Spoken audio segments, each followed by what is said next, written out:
Since 2004, I've been involved with the story between the Inuit and the Viking Norse. At that time, there was a lot of research being done on the Viking Norse and their contact with indigenous peoples in the north. As new evidence comes up, there were those who chose to discredit the possible presence of Viking and Inuit engaged in resource development. There was always the notion that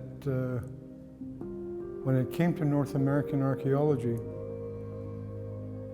the focus would be on Columbus and his journeys into Central America.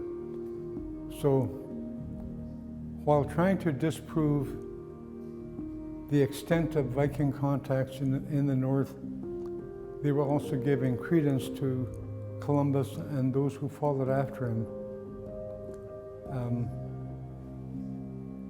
They don't realize that there's nothing in North America that relates to Columbus's contact period, but everything dealing with the Viking Norse in northern Canada, Newfoundland, and other parts of the New World, or what was then called the New World. What I'm trying to do with this exhibition is to introduce the idea of the potential consequences of contact. You have warfare, trade, resource extraction, and the development of technologies that could benefit the end users, which would be Inuit looking to trade and Northern Europeans looking for trade goods from the Arctic. There was such a volume of trade that took place that it changed the economies of Northern Europe. And this exhibition is a small window into that period.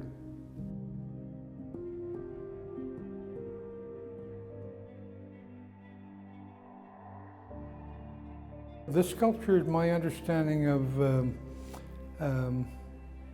mythologies from ancient Scandinavia. This sculpture tells the story of Sigurd, the dragon slayer. From its Central Asian origins into Scandinavia, the two brothers are smithing a sword in their forge. One has the bellows, the other is pounding at the steel.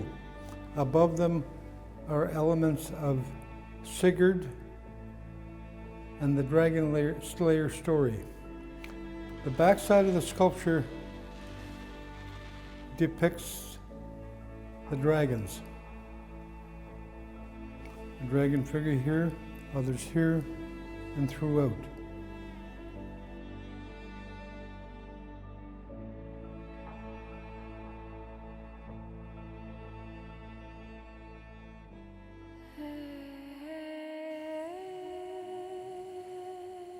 This sculpture represents the beginnings of ancient Inuit myths and legends, starting with the raven creation myth, Sedna, and historical events that took place at the turn of the last century up to the present. Mythologies, historical events, people, birds, animals coming up into abstract forms of birds and animals and spirits, and eventually up to the top of the sculpture with what I feel represents what's happening in the Arctic today. The ice, the broken ice up on the top represents life out of balance. Inuit can no longer depend on the changing seasons. Events are happening earlier, winter comes later. Places where they used to travel and they could depend on thickness of ice is no longer there. So this top level of the sculpture represents a time of chaos climatic change events, and everything coming into question. This painting speaks of the myth of Raven in the creation myth story. The early accounts of this story go back to Alaska, some 8,000 to 10,000 years. As the ancient wall of ice moves further and further to the north. It tells of a time when Raven flies over the land, looks at a bleak landscape, and that Raven would bring the basic building blocks of ice from the smallest life forms into seagrasses, birds, animals, tiny fish, and eventually into the larger mammals and birds. And at the end of his creation, he creates man, teaches man how to hunt, how to fish, clothe themselves, make fire, and realizes that man needs a companion. So as man sleeps, Raven creates woman from the clay along the riverbank. When man and woman wake up, Raven introduces man to woman. He says, "Man, this is woman. She is to be your equal and your partner. And I am charging you to become the guardians of my creation." In this early story, Raven tells man and woman, everything that I have created has a spark of soul within it.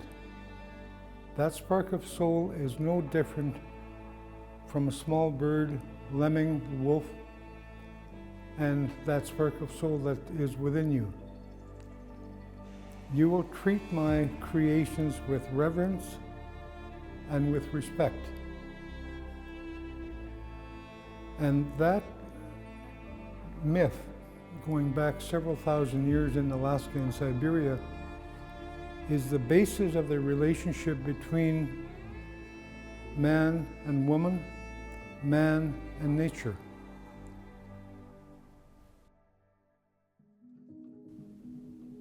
In the works that I've created relating to the contact between the Vikings and Inuit, I have chosen to do the works under the theme of consequences of contact. For the Vikings and the Inuit, they have to realize that in order to get what they're looking for, they have to engage in cooperative adventures. Living side by side, hunting, fishing, going after the things that they need to survive in this new land. The Inuit brought all of their hunting technology, their cultural beliefs, language, into the New World, into that part of Greenland. This painting shows wolves, bears, the Viking figure here, polar bears, ravens. All of these animals were part of the incoming peoples, both the Viking and the Norse, depended on the resources of the land, the resources of the ocean, and together they must have engaged in activities to be able to bring the volume of goods that left Greenland, Baffin, and the Arctic waters, and the goods going to Northern Europe. You're looking at narwhal tusks, walrus tusks,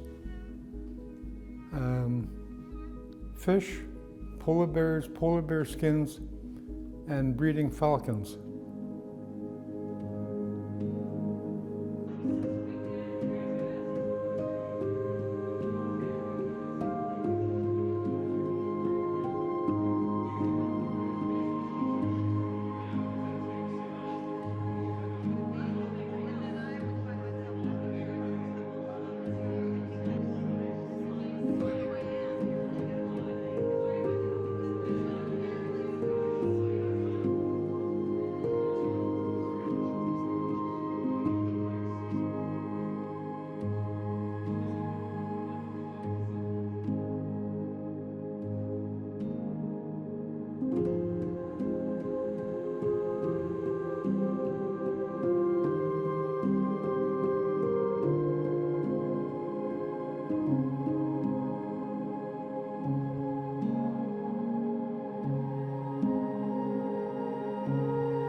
I just wanted to, first of all, welcome Abraham. Coming from, from an amazing show in Winnipeg and then coming here for this exhibition, I have to tell you it is such an honor for us. And whilst my thanks go to you, who have created such beautiful things that actually make my gallery look way better than it's ever looked before.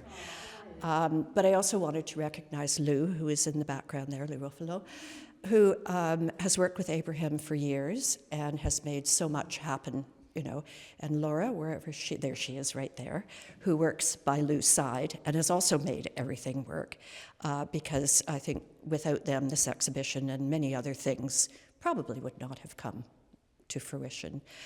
I would encourage all of you, this poor man has been talking since he got here, but there is nothing finer than hearing Abraham speak about one of the sculptures and just listening to the iconography. So I encourage all of you to bring him a glass of water and perhaps engage him about the sculptures, because they really are fabulous. And of course the paintings, as you can see, they are absolutely fabulous. And I find them in conjunction with the sculpture in particular, which we've done in a couple of cases, just absolutely bring out more and more of the iconography in the sculptures. So I will keep this therefore very short. I just want to again thank Abraham for coming here, for being such a great artist, and for bringing us stories that literally change our lives as well. And as I say, listening to Abraham speak about his work is one of life's greatest joys. Thank you.